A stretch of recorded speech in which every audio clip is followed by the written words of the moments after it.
Louisiana for tuning in, wherever they might be.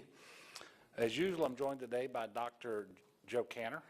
He will go into a great more detail on the COVID-19 situation in our Louisiana and here in Louisiana in just a moment.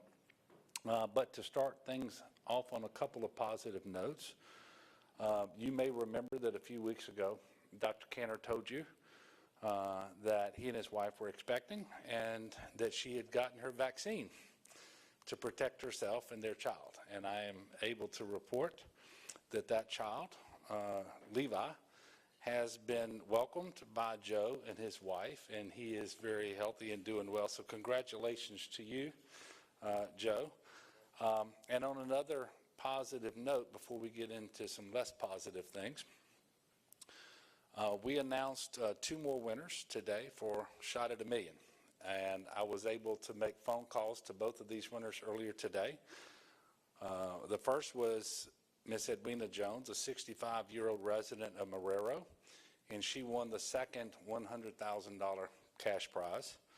Also was able to call Mr. Andrew Homan, a 14-year-old, soon-to-be freshman at North Shore High School. He lives in Slidell, and he was the winner of the second $100,000 scholarship. I thank them both for being vaccinated, first of all, to protecting themselves and their families and their communities, and then I was certainly able to congratulate them as well. And I'm appealing to everyone every day to be more like Edwina and Andrew if they haven't yet done it. And you can also be like them and register for the lottery. And if you do that, you then have a chance to win as they have. And of course, we do have the $1 million grand prize that's coming up in just a couple of weeks. Now, for the less positive news today, as you are probably well aware, we are having this press conference today because Louisiana is undeniably in a 4th surge of COVID. On Wednesday, we reported the 3rd highest daily case count since the start of the pandemic. Today, we are similarly reporting a very high number, 3,127 new cases of COVID-19.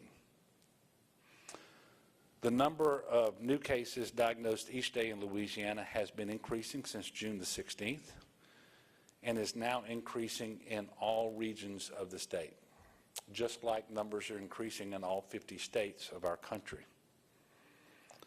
But the statewide average of daily cases per 100,000 residents has increased 208% over the past 14 days, and Louisiana now has the highest growth rate in cases per capita in the United States of America.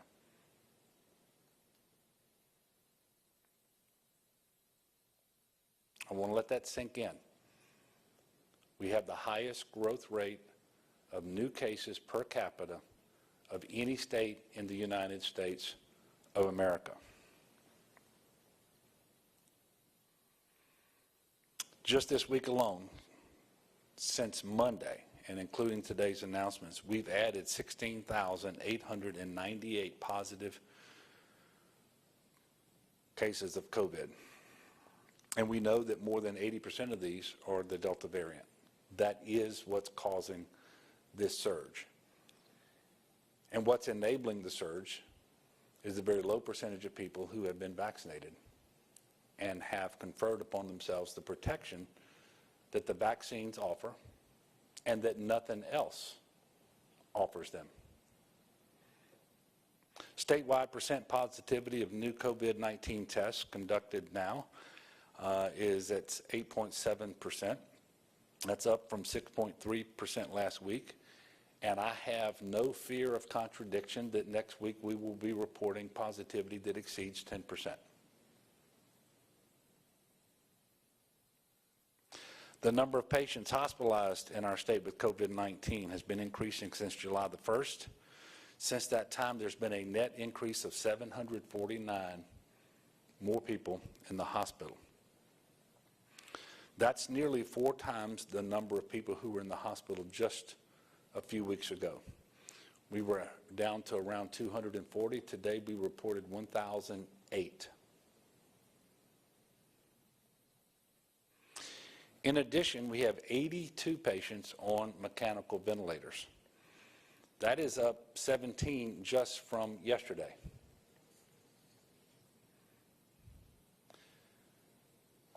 Right now, we have about 40% of our people who've taken at least 1 shot. That is nowhere near where we need to be. Of those eligible, those 12 and older, we're just shy of 48% of Louisianans who've taken at least 1 shot. Again, that number is far below where we need to be to have the protection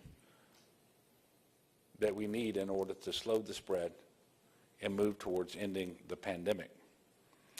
And you remember early on in the pandemic that it was the congregant settings like nursing homes and prisons and so forth that had the largest number of COVID cases. But I will tell you, and I think this is tremendous evidence for the efficacy, but also the safety of these vaccines, that because of the large percentage of residents who are in our nursing homes who are vaccinated, there are virtually no cases among residents in Louisiana. And this is despite the fact that just about every single resident in a nursing home is more vulnerable to the disease, and they live in that congregant setting. And so let me just pause for a second and remind everybody in Louisiana that today there are more than 1,400 locations where you can get vaccinated. It is free, will not cost you anything out of your pocket, and it just might save your life. I encourage people to call 211. They can tell you when, where, and how to get vaccinated. You can call the hotline, 1-855-453-0774. And you can go to covidvaccine.la.gov. Again, there are more than 1,400 locations. And if you're homebound, you can call that hotline and we'll come to you. If you've got an event at your church, or if your place of employment is wanting us to come to vaccinate employees, we're happy to do that. By choosing to take the vaccine, you choose to protect yourself, those around you, and if you have children under 12, please understand they don't have this as an option. And I think we have a special obligation to protect them. But if you choose not to be vaccinated, I can assure you, and the numbers we just went through fully attest to this, you run an unreasonable risk of becoming infected, getting sick, going into the hospital, and dying. A year ago, we didn't have these vaccines.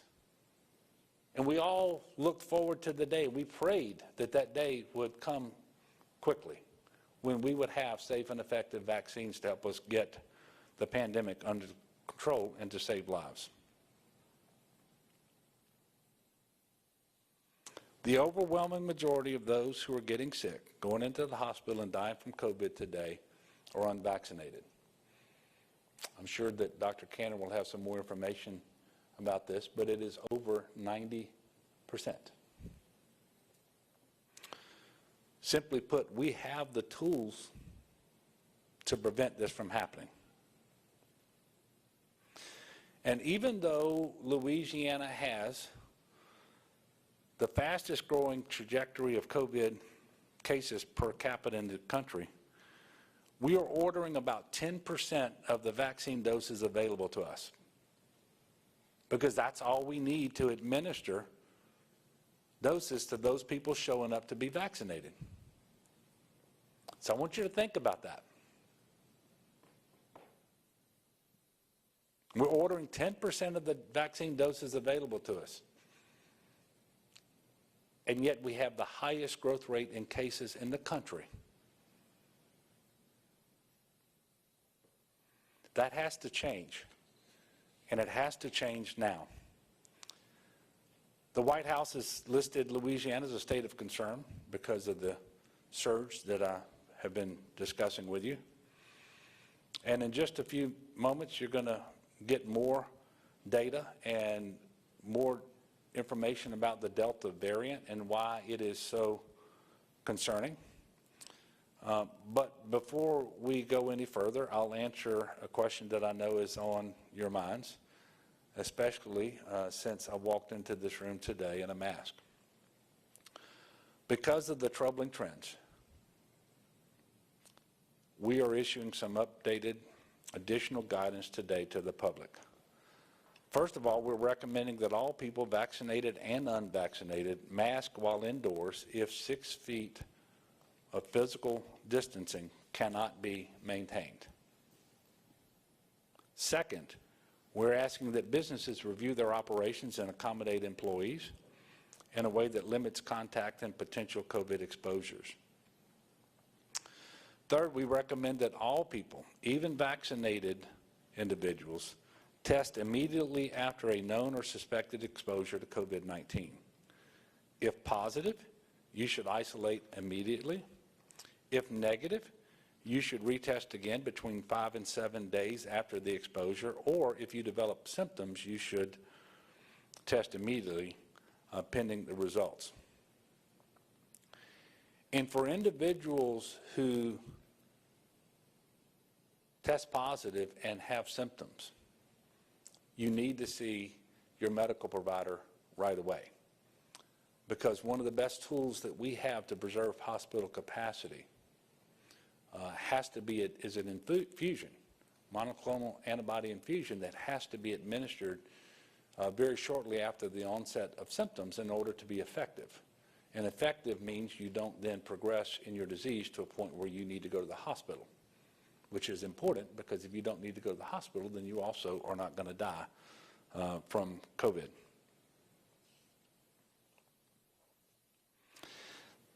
These are the 3 things that we are recommending now.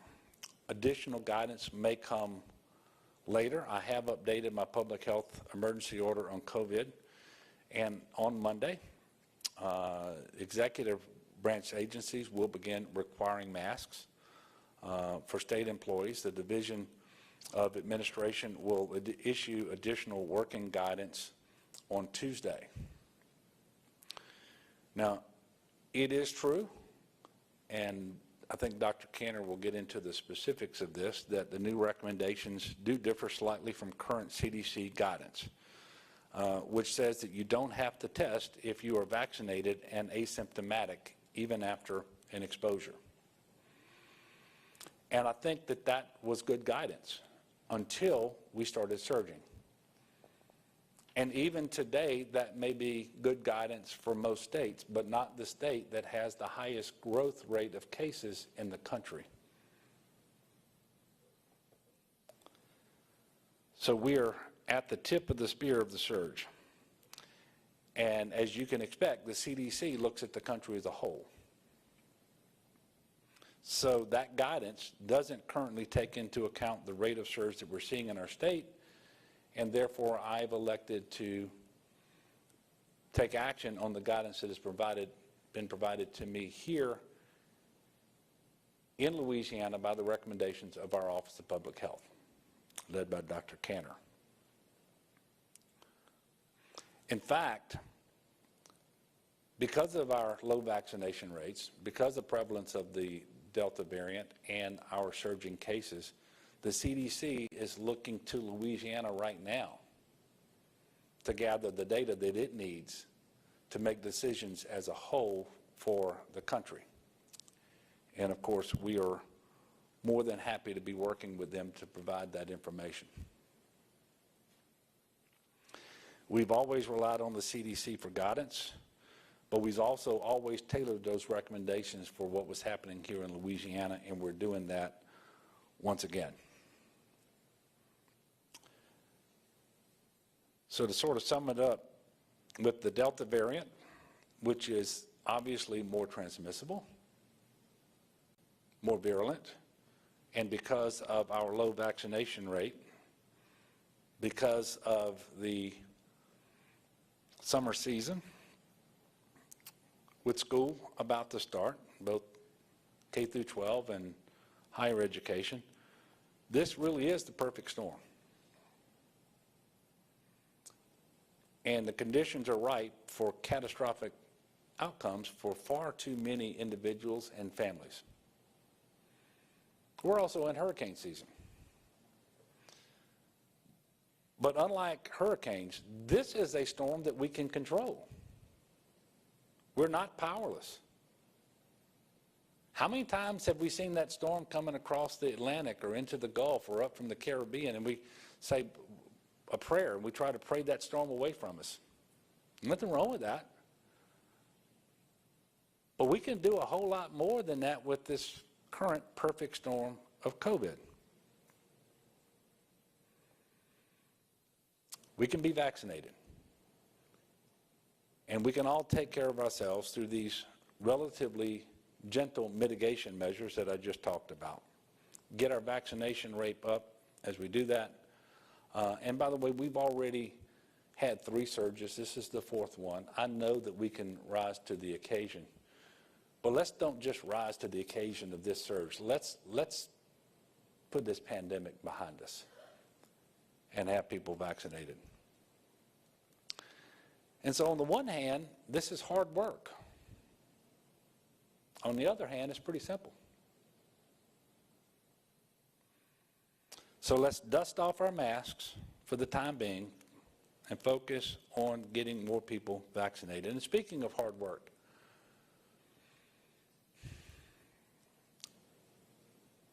in addition to doing this for yourself and your family, your community, your coworkers,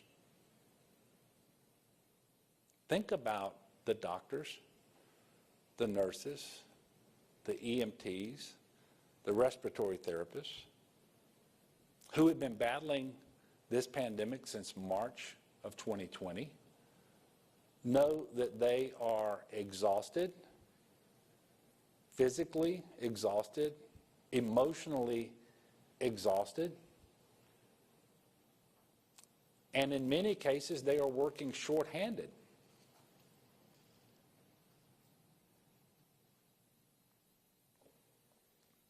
Do it for them too. And there are so many reasons to be vaccinated, because we know that we're dealing with the Delta variant today, but the more transmission that occurs, the more likely that Delta spawns yet another variant in the future that could actually be worse. It's hard to imagine being worse, because indications are the viral load that you get from infection from the Delta variant may be 1,000 times higher than it was from the previous variant.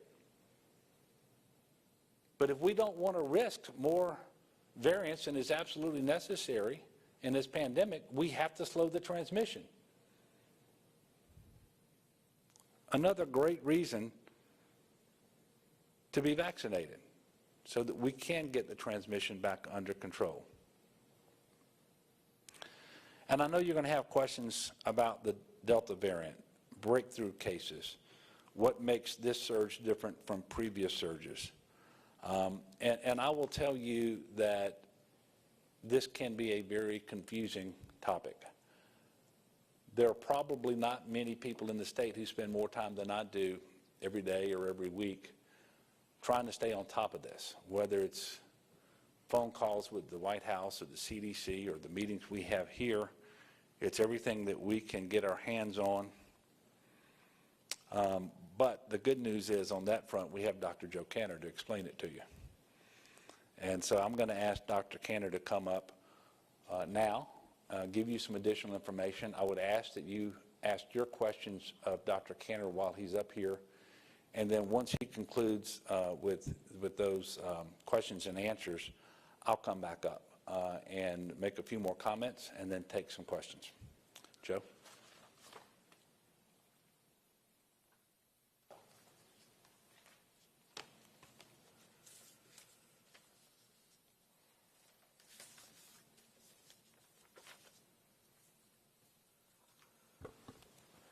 Good afternoon. Sir, on behalf of Secretary Phillips and the Department of Health, we want to thank you and appreciate your continued leadership through this. And personally, on behalf of me and my wife, thank you for the well wishes, although we certainly wish it was lighter times. Governor covered a lot of pertinent data points there. I'm going to try and go in a little bit more detail. We are clearly in what is still the upswing of now our fourth surge of COVID-19. And we have not really seen any signs yet that it is slowing. We're very much in the upslope, and that is not a comforting place to be right now. The slide that you see right here is a typical four-factor slide that we show every time that we get together and review the data points. We looked at this about 1 week ago, and I'll review it again right now. On the top left, you'll see a graph of the percentage of ER visits that are attributable to what we call COVID-like illness, or symptoms suggestive of COVID. And I'll review what those symptoms are, because it's been a little bit of time since we talked about it. Cough, fever, shortness of breath, malaise, which just means feeling bad or run down, nasal congestion, sinus drip, feeling like a URI, flu-like symptoms. Those are, generally speaking, the symptoms of COVID. And again, of course, people can have COVID and be infectious without having any symptoms at all. But we measure how many people come to the ER with these type of symptoms. If you see on that upper left-hand graph right now, we are now at about 8% of every ER visit in the state is someone coming in for care because they're experiencing these type of symptoms. Not all those people will have COVID, but many of them will. That is a little bit less than the peak that we had around Christmas and New Year's, but you'll notice it's higher than the peak that we had about a year ago, July and August of 2020. And that was a very bad peak for us. We've now exceeded that in terms of the amount of people coming in to the hospital with these type of symptoms. There are other viruses circulating too, particularly RSV, and that's keeping hospitals busy as well, and that's compounding the challenge right now. On the top right-hand side, you'll see incidence. This is the number of new cases of COVID diagnosed every day, smoothed out over a 7-day rolling average. We've now been at a steady increase for the past 30 days, and that increase is seen not only statewide, but in each of our 9 regions. We now have 175 new cases of COVID per 100,000 residents per 7 days. That's a standard measure that the CDC tracks. Anything over 100 is cause for grave concern. That number nearly doubled in the past week. It's also gone up over 200% in the past 2 weeks. The CDC looks at risk of community transmission by taking 2 factors into account. What's the amount of new COVID being diagnosed every day, or the incidence, and what is the percent positivity of tests being done? They put that together to a risk category. There is now not a single parish in the state that has a low risk of community transmission of COVID.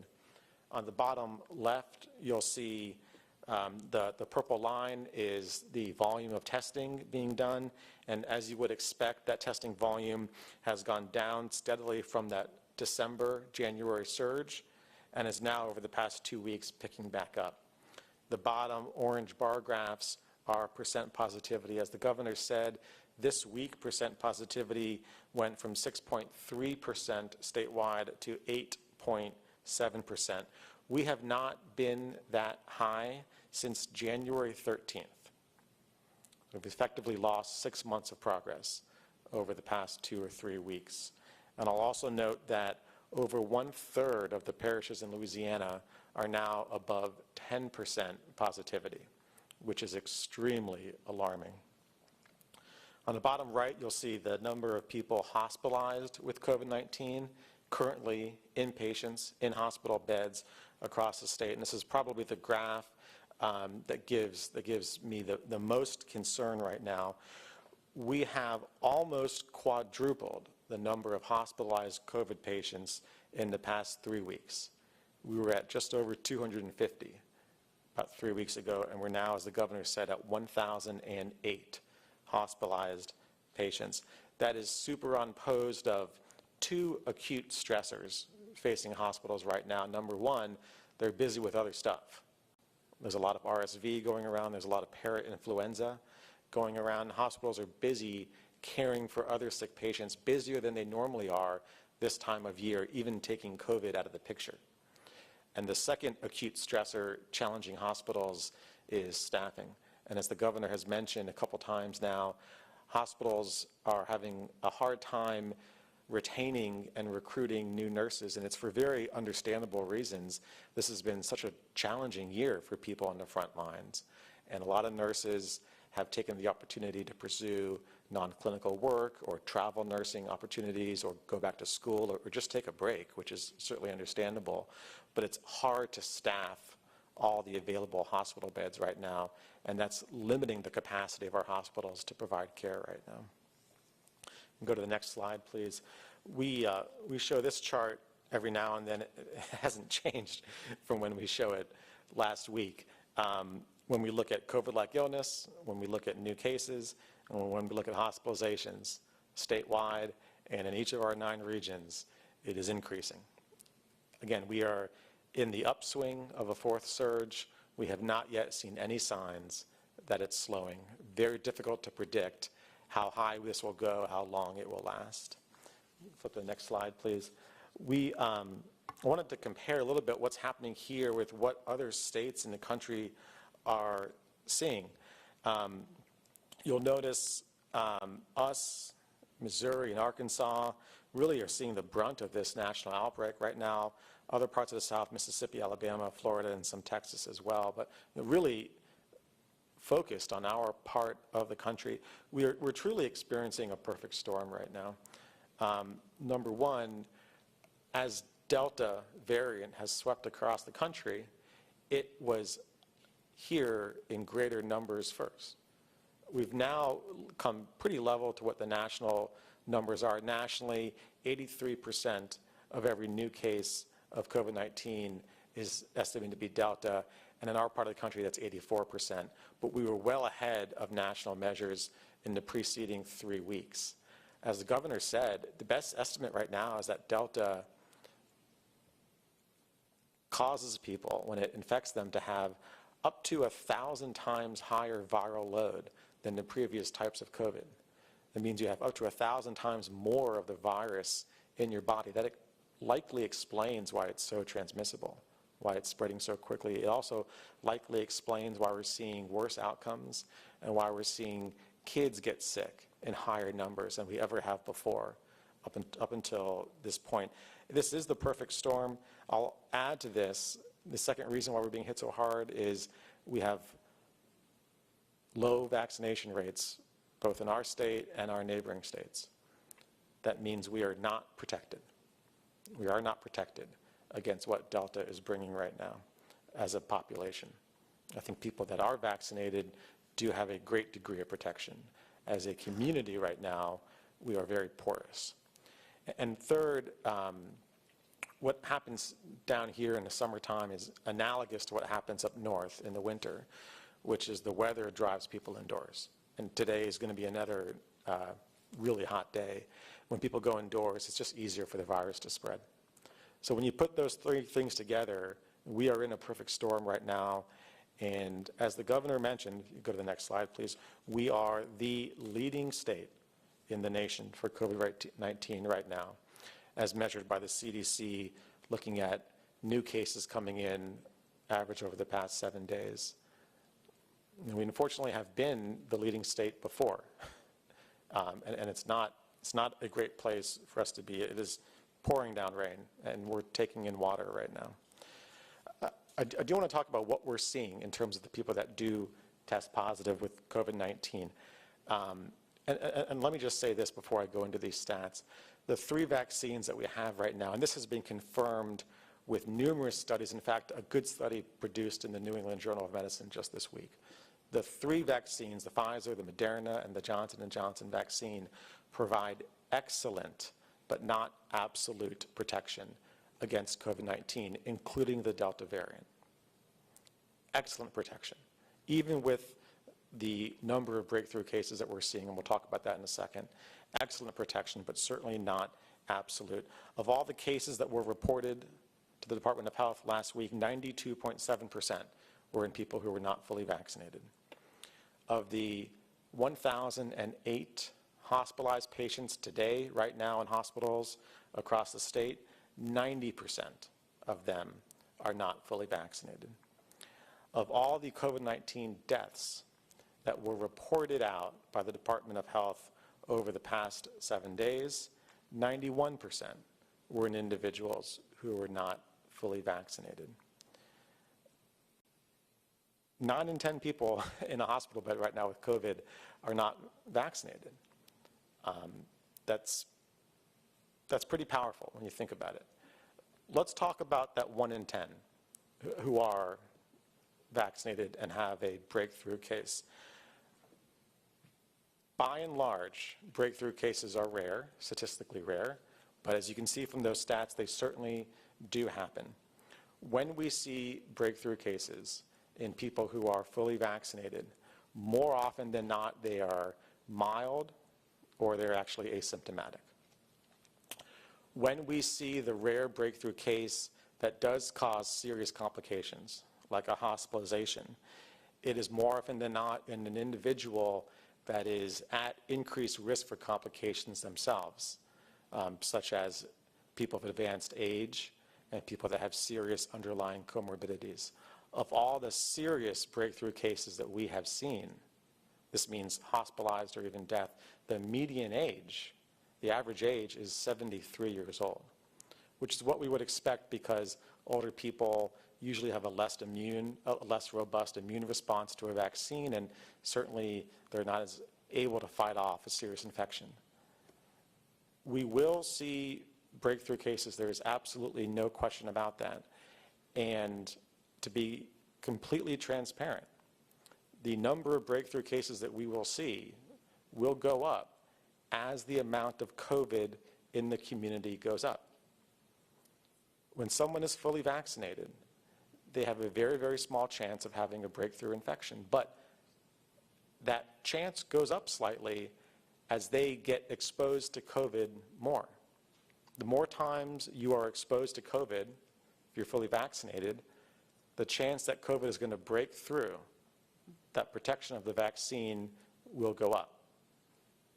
So as cases go up, we do expect to see more, but make no mistake about it. The vaccine provides excellent protection, and more often than not, much more often than not, when we do see breakthrough cases, it is thankfully people that have mild symptoms or asymptomatic.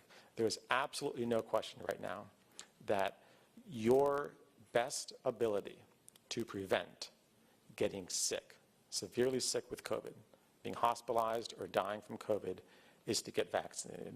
There is absolutely no question about that. Last week, you heard from Dr. Catherine O'Neill, the medical director of Our Lady of the Lake Hospital System.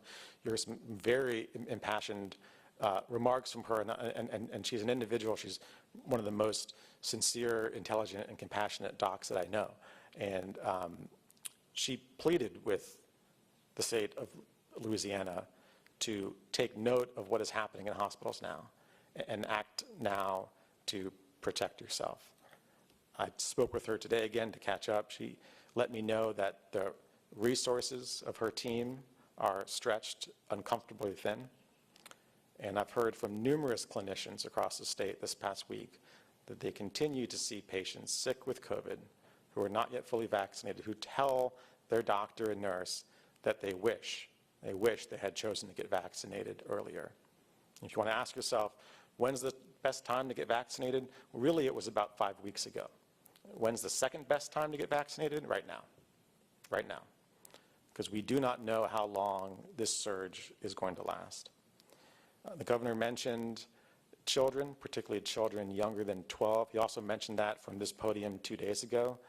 And children younger than 12 do not have the option of getting vaccinated right now. So we must protect them. Our vaccinations and the vaccinations in people around our children will protect them. That's the essence of how herd immunity works. We must get vaccinated, protect our children. I now have 2 children that are not yet able to get vaccinated, and that's on my mind every day right now. We think about that a lot as schools are preparing to come back into session for the fall semester, and the clear consensus recommendation right now is for people to mask when they are indoors and unable to distance. That will create a safer environment in schools. You saw last week the American Academy of Pediatrics came out and said that exact same thing. And so that is a very clear recommendation.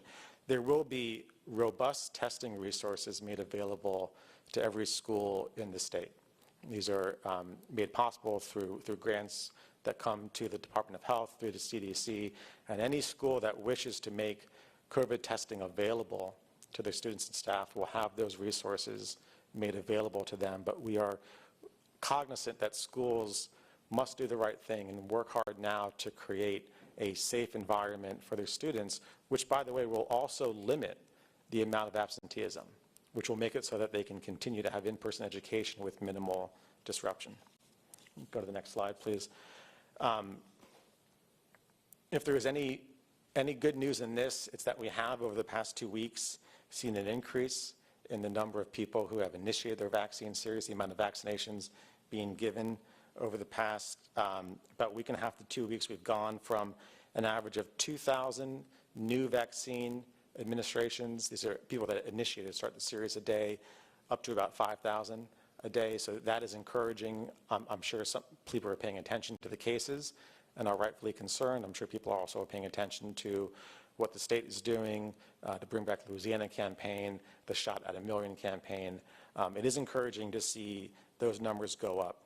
As the governor mentioned, we now have just over 40% of our state has at least initiated the vaccine series. That's about 1.9 million people, just shy of 1.9 million people. Nationally, there's been 339 million doses of vaccine administered. That's about as large a sample as you can get. And if you continue to have concerns about the vaccine, I really do encourage you to talk to your doctor and take stock of the 339 million doses that have already been administered across the country. You need to be completely honest with you. It is discouraging to be back in this situation again, in a very dangerous surge and leading the country. So much so that the CDC is looking to the data collected in Louisiana now to help inform any revisions to their guidance that they might make. Revisions, I'll add, that would be to the benefit of other states that may experience this surge in the coming weeks or months. If there's any solace in that, as the governor said, we've been here before. We've been here 3 times before, actually. And so we know exactly what we have to do. The recommendations that the governor made will keep you, your family, and your community safe. Because we're taking in water right now, and we got to start bailing. So you will be safer if you mask and distance when you are indoors. You will be safer if your business takes time right now to review appropriate accommodations. That means seeing what they can do to decrease the density of people in the office at any one given time, increase the masking in their facilities, and increase the distancing. And you will be safer if, despite being fully vaccinated, you now go get tested should you be exposed to somebody with COVID-19 or suspected of COVID-19.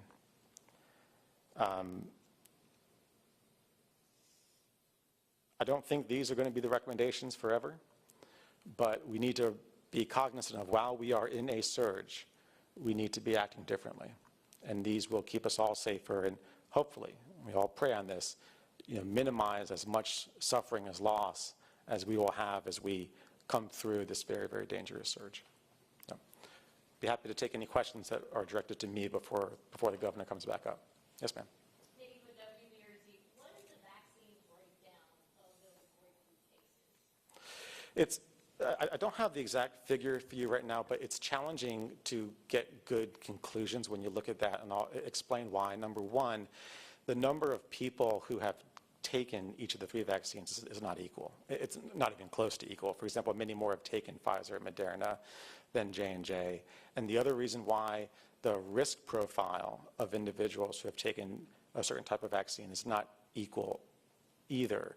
For example, nearly every nursing home resident who's the highest risk for complications had Moderna, because that's what the program was. So it's very challenging to look at those numbers and glean any type of conclusion like this one is more protective or not. The best data at hand is really all 3 of the vaccines provide pretty good protection. I mean, against Delta 2, and I'll remind, we kind of get caught up in this 88% versus 95%, 94%, but in the world of vaccines, getting above 75%, 70% really is a grand slam. And there's just not a lot of vaccines out there that are that effective. So y'all do track those numbers, though?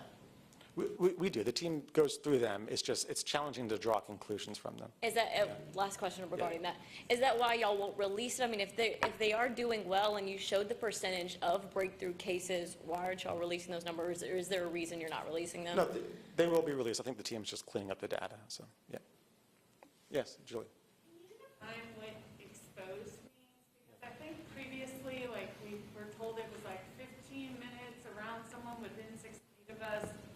A lot of us were in a room with over 100 people, mostly not wearing masks a couple days ago. Yeah. And I'm like, if someone has COVID 100 feet from me, does that mean I was exposed? I don't, Yeah. So the technical definition from the CDC is an exposure is if you're within 6 feet of someone who's positive for a cumulative 15 minutes or longer, which can be added up over a day or something like that. Now, of course, anytime you take a firm guideline like that, it's not black and white. It doesn't mean that if you're 7 feet from someone, you're 100% protected. So when people are concerned about an exposure and they talk to the contact tracing team, they typically go through risk-benefit and make a reasonable decision of what the best course would be based on the facts. I think if anyone is concerned, I mean, the bottom line recommendation is if anyone is concerned that they were potentially exposed, whether they were 3 feet from someone, 6 feet or 10 feet, whether they were with someone for 12 minutes or 2 days at a time, if anyone is concerned, the best advice right now is to go get tested, and not just once. Get tested immediately after you know about it, which would be day 0, and again between days 5 and 7. Do you think that guidance is going to change because the Delta variant is more contagious? Yeah, I think it's possible. I think there's a number of, from the CDC, I think there's a number of guidances that, is actively being looked at. That being one, the recommendation from the CDC of who needs to quarantine after an exposure, and then, the testing guidance. They're looking at all of that, but I think what's challenging for us in Louisiana is we are, unfortunately, the leading edge in the nation for this surge right now. So any data that's going to inform the CDC is going to come from Louisiana, and we don't want to wait around for that. Yes, ma'am. One of the things that I've heard anecdotally is that when some people have tried to, who are vaccinated, have tried to schedule a test, if you are vaccinated, enter that you are vaccinated, the pharmacy will stop you from being able to schedule a test. And so I'm wondering if that's the case, and if people have to then say they're unvaccinated to schedule a test with that particular pharmacy, does that skew the data that y'all are collecting about breakthrough cases? For the second part, I don't know. I'll have to take a firm look at how often that's happening, if it's skewing the data. For the first part of that, that's wrong. I'm not saying what you're telling me is wrong. I'm saying if that is happening, that's wrong. Anyone who is concerned about an exposure should be tested. And I think that's probably, we'll take that back, Melinda, and double down with messaging to our providers, clinicians across the state, because we could not be clearer. Anyone who is concerned because they had an exposure or for any other reason needs to be testing, and that testing should be widely available. So thank you for raising that. Yep. Piggybacking on their questions, I've had a lot of people ask me the last week or so where they can go get tested, and the locations haven't really been given in the past few weeks because the numbers were down so much. Are y'all going to issue like a refresher on where they can go tested aside from pharmacies? Will there be sites that will be placed? Will there have to be doctor's orders in order to get tested? Like, what are y'all doing about it? Testing sites are available on our website. Excuse me, they've been available throughout the pandemic, although it's certainly more pertinent right now than it was a month or two ago. No doctor's order is typically needed, and I'll say most pharmacies right now, commercial pharmacies, offer not only the vaccine but testing as well. Yes, sir. Kind of along those same lines, do you believe that we are testing enough to get a good, accurate picture of how much COVID is out there? I do. We talk about this a lot. It's something that we want to make sure of. I think if we were not testing enough, we would see a significant rise in percent positivity that doesn't correlate with a rise in incidence or new cases. And if your percent positivity goes up much more than your new cases go up, it's a message that you're not doing enough testing. When you see commiserate rises, our percent positivity has gone up, pretty much commiserate with the amount of new tests going up. It pretty much shows that from a population standpoint, you're doing enough testing to get signal, meaning that you have enough visibility, you have eyes on the pandemic, what it's doing. Now, from an individual standpoint, individuals need access to testing and need the knowledge and to know, when and where to go without question. So what we're really trying to communicate now is if you were exposed now, or if you're concerned for any other reason, if you were perhaps not getting tested previously because you were vaccinated, we're now asking you to actually go get tested. But I do think we're doing enough testing from a public health standpoint to have accurate visibility on what the pandemic's doing. Yes, ma'am. The guidance has always been if you're unvaccinated, you should avoid crowded spaces, both inside and outside. But if you are vaccinated, and due to the high level of Delta in our state, would you suggest that people avoid crowded spaces? Yeah, I would. And again, not forever. But we're in a surge right now. We're in a really bad surge. And so we've got to buckle down and mitigate our way through this surge. So I would certainly recommend everyone vaccinated or unvaccinated, mask and distance when they're indoors, which is what the recommendations is. And just like you mentioned, I would recommend avoiding crowds if you can right now. And I would particularly recommend that for people that are at risk for more complications, people that are older, and people that have serious underlying conditions. I think the mentality that we have needs to flip to now we're in a surge. Now we're in a surge, and now we have to buckle down and do all the mitigating measures that we know work, and we know that because it got us out of 3 previous surges. Doesn't mean it's going to be forever, but we got to do it now to get out of this thing. Yep, and last question. The CDC is looking at a third booster shot by Pfizer to combat the Delta variant. How ready is the state to recommend and distribute the vaccine once it's authorized? Yeah, very ready once the FDA and the CDC respectively authorize and then recommend that, but that hasn't happened yet. The CDC's Advisory Committee on Immunization Practice, the ACIP committee, met yesterday to talk about that amongst some other things, and they actually didn't draw any firm conclusions. So there still are trials out there, there still is data coming in. The FDA and the CDC have already looked at the data that the Pfizer company has. They looked at data from Israel. They've not yet made a decision on that. And decision might not be a general recommendation. It might be the recommendation tailored to certain people who are at higher risk. And they might eventually say, you need a booster if you are over this age or have these underlying conditions. The second they do that, we will be ready to offer that throughout the state. Thank you.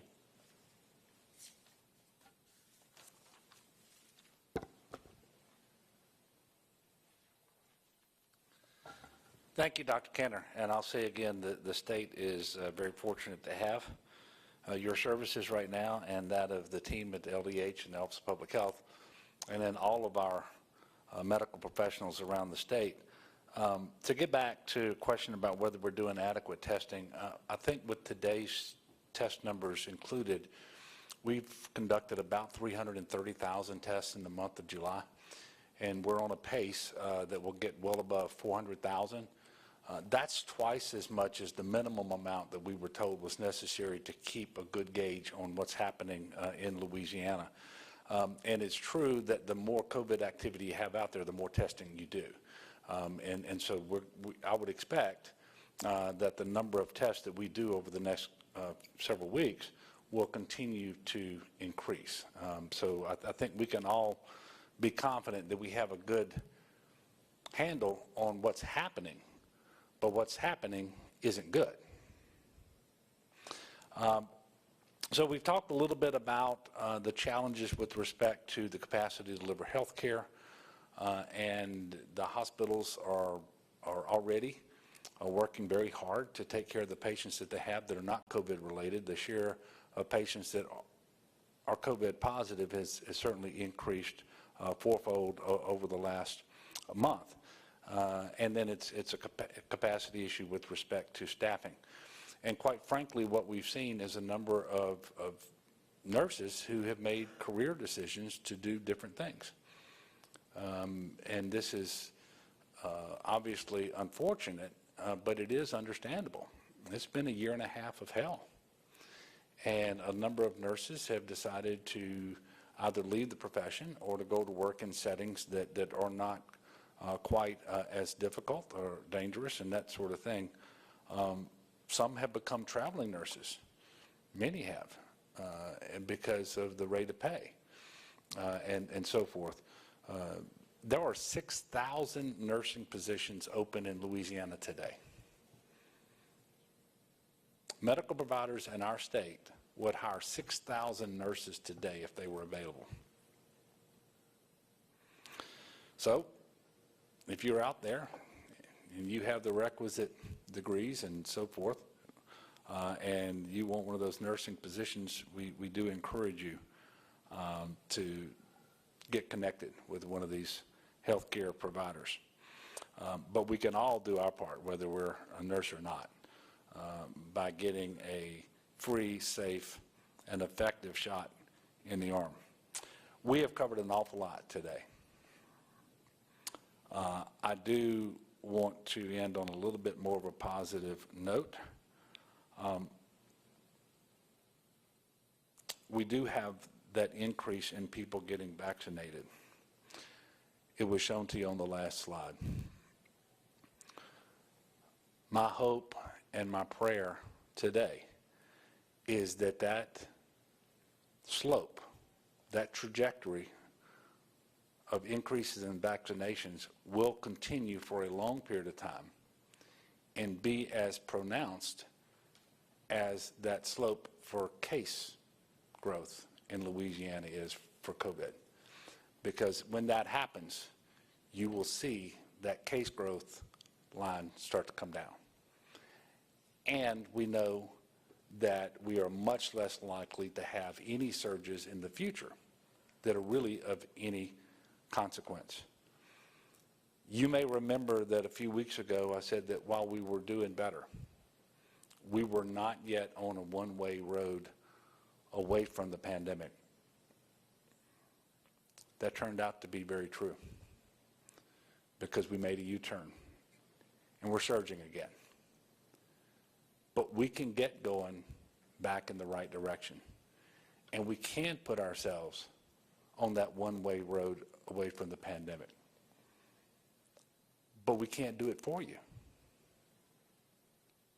You have to make the decision if you've not yet done so. And I'm asking you, if you have previously decided to wait, if you have previously decided that you were just not going to do it, you did that on faulty information, but you also did it without knowledge of what's happening today, here in Louisiana and around the country.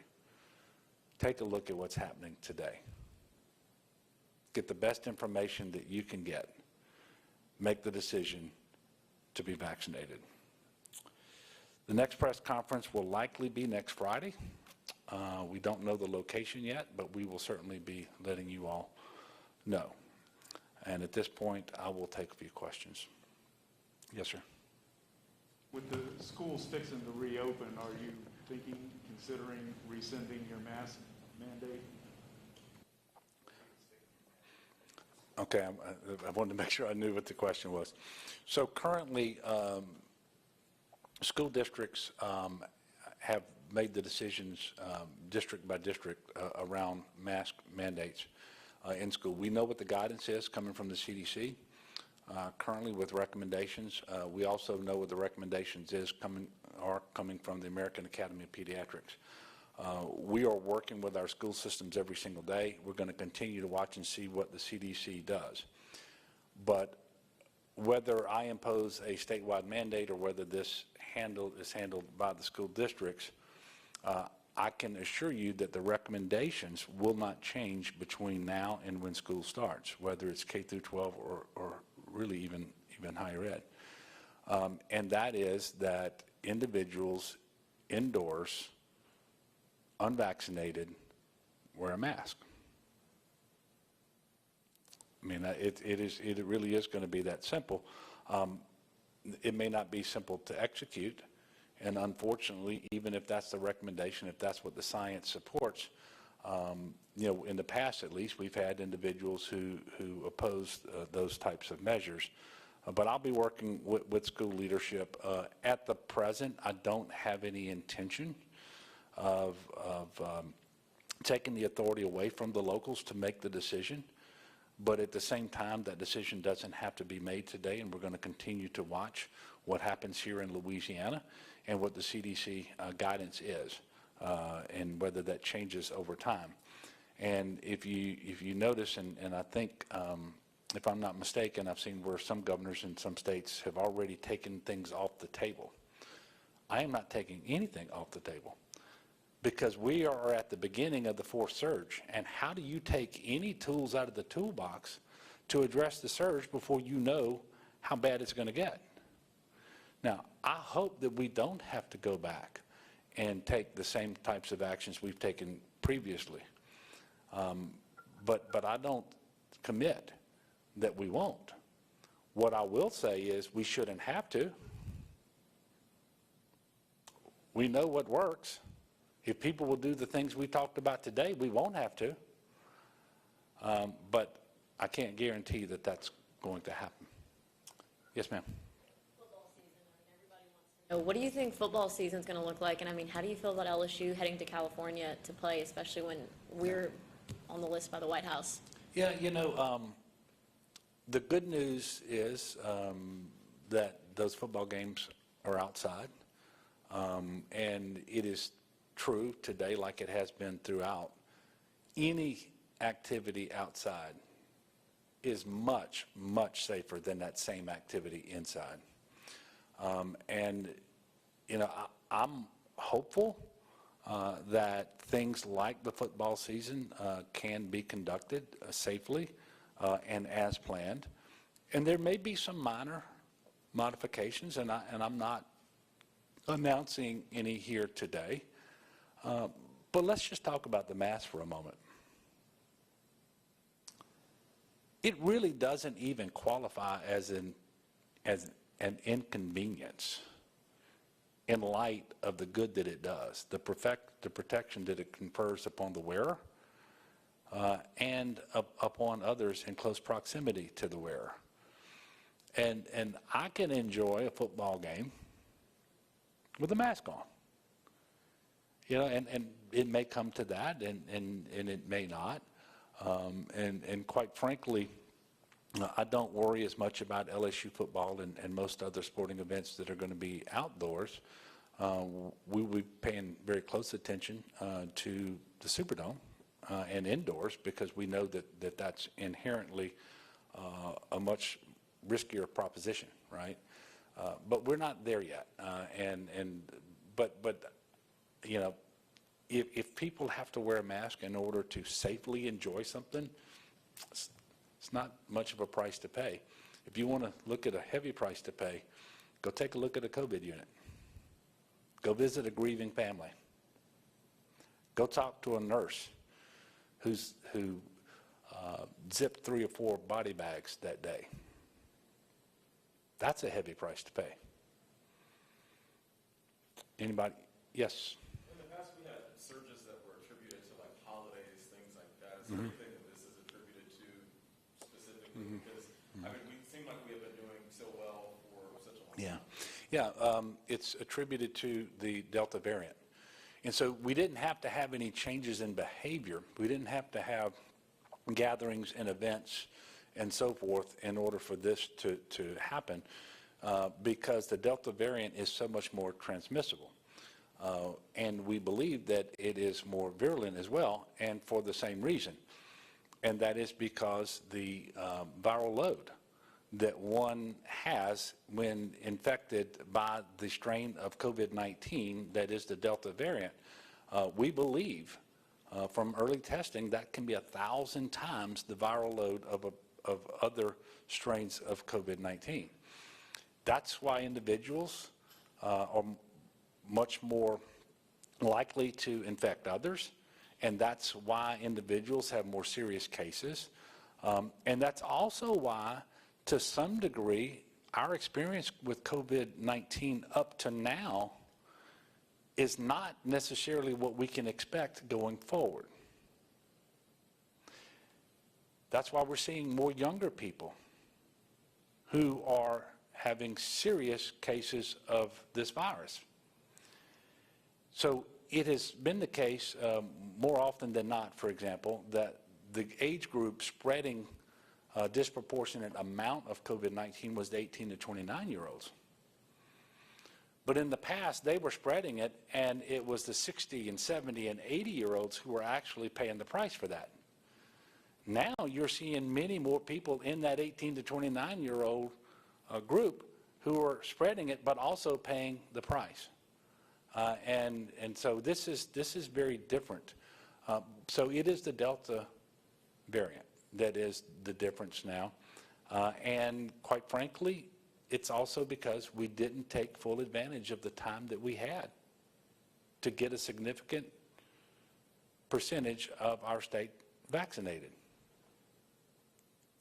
And it pains me to say this one, but this one is on us. This surge is on us. How bad it gets, how long it stays bad, how many people ultimately die, on us.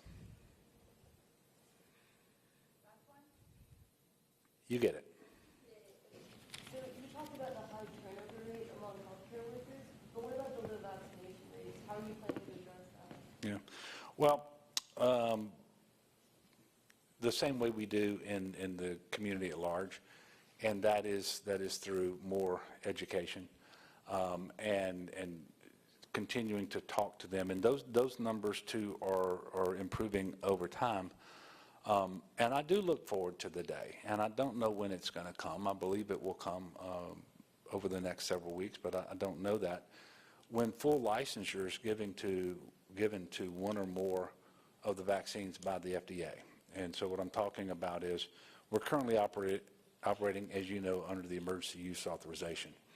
When that full authorization, that licensure is granted, I believe that you are going to see, at least in terms of polling and anecdotal information, a lot of people will say, well, they're going to wait till then. They're making a mistake with that position. As Dr. Cantor just mentioned, we didn't just have the clinical trials to inform the decision to issue the EUA. Since then, there have been 340 million shots given,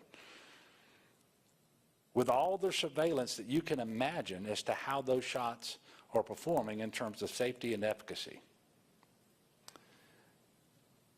And so I have all the confidence in the world that the EUA will give way to full licensure. When that happens, we believe that people will choose to be vaccinated who haven't chosen to be vaccinated.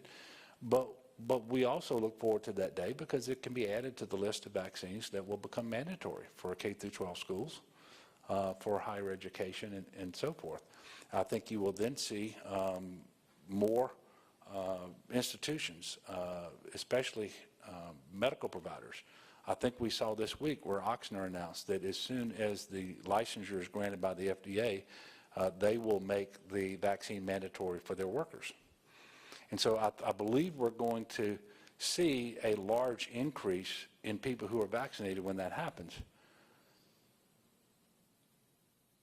But I am pleading with people, and I'm praying that they don't wait till then to make the decision to be vaccinated, because that literally could be a month from now, 2 months from now. We don't know. And we have no time to wait. This is a very challenging situation, because I want you to think about how Dr. Kanner talked about this a moment ago. The number of cases and hospitalizations and deaths relative to the number of people fully vaccinated. So if everybody in the state of Louisiana started their vaccination series today who hasn't decided to do that yet, if they got the first shot today, they're getting the second shot either 21 or 28 days later, and you're 2 weeks beyond that before you're fully vaccinated. That's when maximum protection is conferred upon you. So think about that. We're talking about if everybody was standing in line right now to get vaccinated, you're 5-6 weeks away from that full vaccination. That's why he said the best time for people to be vaccinated was 5 weeks ago. That's what he meant. I'm pleading with people. And I've done it before. And if you didn't listen to me then, look at the circumstances today. Talk to people that you know who are coming out of the hospital, because there's a really good chance that they made a decision not to get the vaccine too. I suspect that will not be their position coming out of the hospital. Or maybe talk to family members of people who died, who chose not to be vaccinated. We can do better. It is entirely within our control. We just have to do it. And when we do it, we are being our best selves. We're being good neighbors. And that's what I'm calling upon the state of Louisiana to do now.